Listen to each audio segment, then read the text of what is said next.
देखिए last time हम लोगों ने मारुलर से ब्लास्टोसिस्ट बना लिया, ठीक है। अब जो नेक्स्ट हम करेंगे दैट इज इम्प्लांटेशन, ठीक है। ह्यूमन रिप्रोडक्शन में नेक्स्ट स्टेप हमारे पास रहेगा इम्प्लांटेशन। इम्प्लांटेशन का मतलब क्या होता है? अटैचमेंट ऑफ एम्ब्रियो और we can say blastula with the endometrium of the uterus, right on that attachment of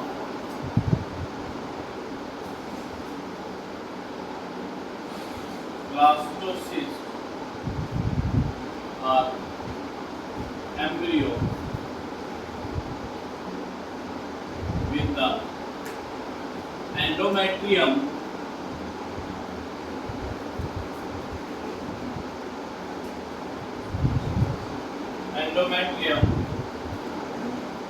of the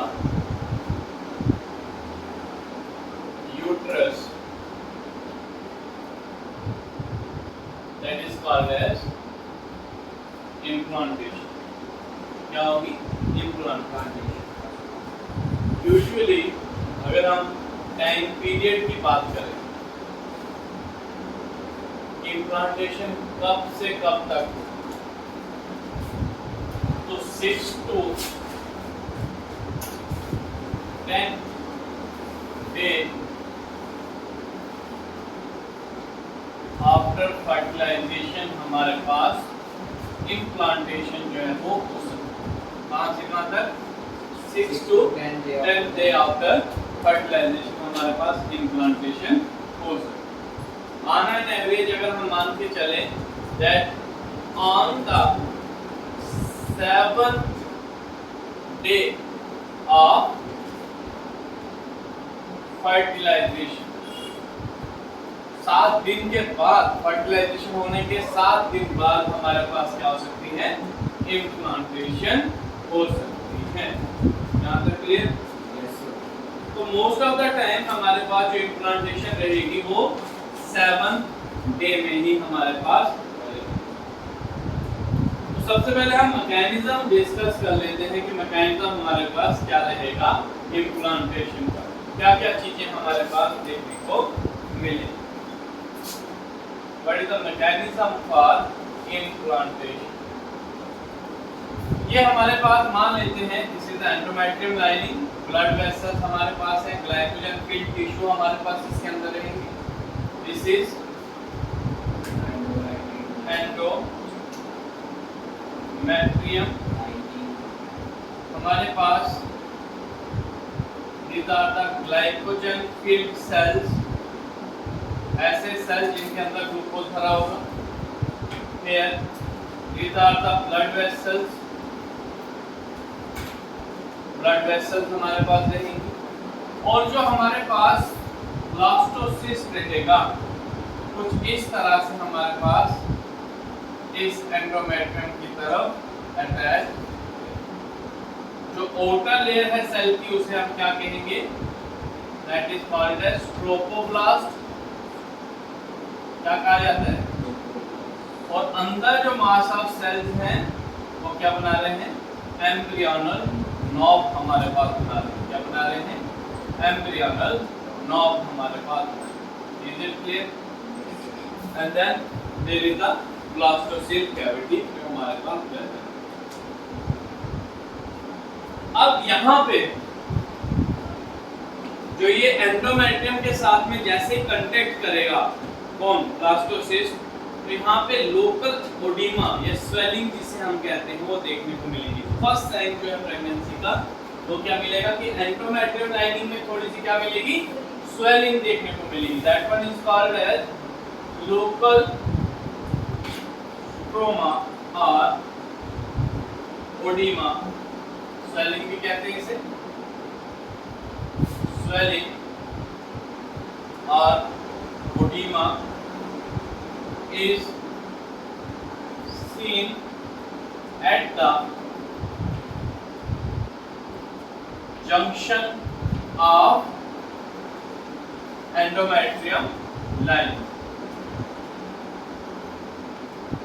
जहां पे ये एंडोमेट्रियम के साथ जुड़ रहा है वहां पे उसमें क्या देखने को मिलेगी, हल्की सी स्वेलिंग देखने को मिलेगी। This is the first sign of residual cell reaction. जो जंक्शन पे हमारे पास स्वेलिंग देखने को मिल रही है, this is the first sign of residual reaction. ठीक है, रेसिड्यूअल सेल रिएक्शन कहते हैं, DCR, residual cell reaction. What are the changes that occur in this residual cell reaction? क्या क्या changes हमारे पास देखने को मिले?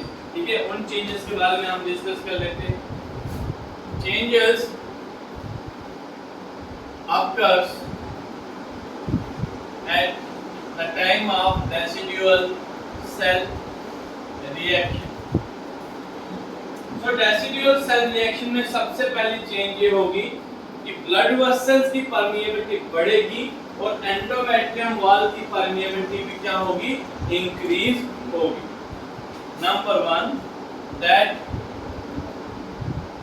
Permeability of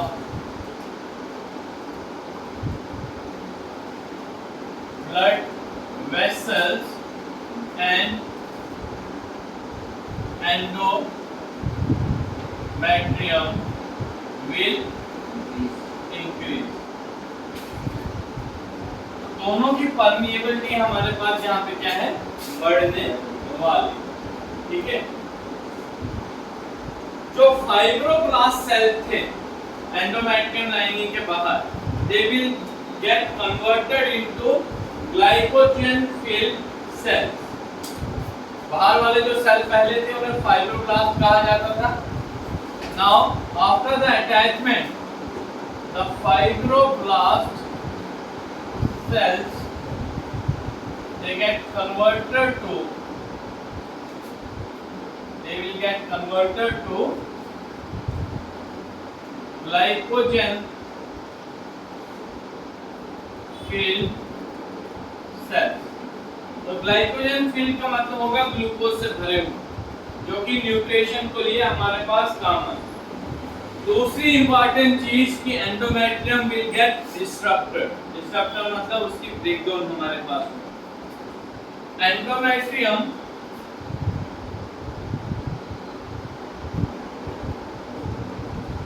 gate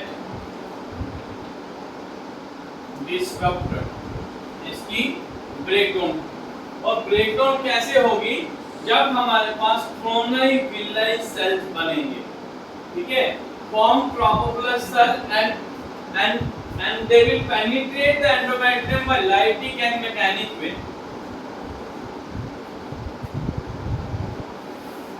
next important step हमारे पास क्या होगा,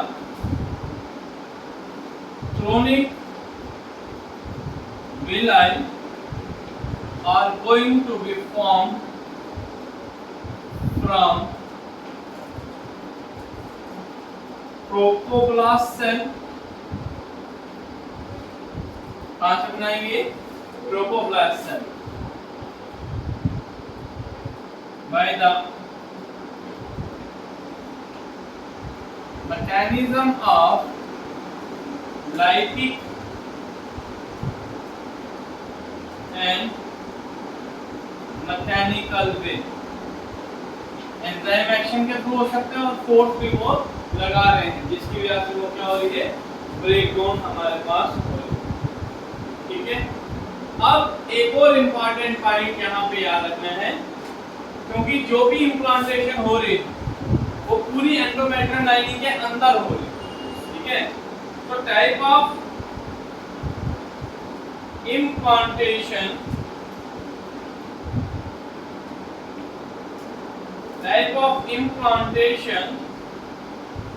in case of humans is interstitial type। कौन सी टाइप होगी, इंटरस्टिशियल। ये इंपॉर्टेंट पॉइंट आप नीट के लिए भी याद रखेंगे। ठीक है, इम्प्लांटेशन किस टाइप की रहेगी, इंटरस्टिशियल टाइप ऑफ इम्प्लांटेशन हमारे पास। तो डेसिडुअल सेल रिएक्शन के केस में क्या चेंजेस देखने को मिली? जैसे ये एंडोमेट्रियम की लाइनिंग है, ग्लाइकोजन फील्ड सेल्स रहेंगे, ब्लड वेसल रहेंगे बाहर, क्लियर? अब यहाँ पे जो हमारे पास ट्रोपोप्लास्ट सेल थे वो क्या करते हैं, एंडोमेट्रियम लाइनिंग को पेनिट्रेट करते हैं, यहाँ से फिंगर लाइक प्रोजेक्शन को ओरिजिनेट करेंगे ये वाले सेल, और इसके अंदर पेनिट्रेट करने की कोशिश करेंगे इस तरह के। बाहर वाले सेल्स क्या रहेंगे, ट्रोपोप्लास्ट ही रहेंगे, और अंदर जो है, अंदर वाले सेल जो है वो अब ऊपर की तरफ आ जाएंगे। अब इनकी पोजीशन क्या आ जाएगी, ऊपर की तरफ हमारे पास आ जाएगी, क्लियर है? Yes sir. तो यहाँ पे क्या डेवलप हो रहा है, क्रोनिक विलाई। अब ये क्रोनिक विलाई जब इस एंडोमेट्रियम के अंदर पेनिट्रेट कर रही और अंदर जो ग्लाइकोजन फील्ड सेल्स हैं और ब्लड वेसल्स हैं उसके डायरेक्ट कांटेक्ट में आ रही, तो वहां से हमारे पास क्या होगा, वो फूड मटेरियल जितना भी है उसको एब्जॉर्ब करेगी, न्यूट्रिशन लेगी, और हमारे पास एम्ब्रियो की डेवलपमेंट ग्रोथ में हमारे पास क्या करेगी, मदद। Is it clear? तो ये जो हमारे पास क्रोनिक विलाई जो हमारे पास बना, फिंगर लाइक प्रोजेक्शन जो हमारे पास बन रही है, क्या बन रही है, जो फिंगर लाइक सेल्स हमारे पास बन रहे हैं जो अंदर एंटर कर रहे हैं, इस प्रोसेस को हम क्या कहेंगे, इम्प्लांटेशन कहेंगे। इस प्रोसेस को हम इम्प्लांटेशन कहेंगे। यहाँ तक कोई दिक्कत? एक बार नोट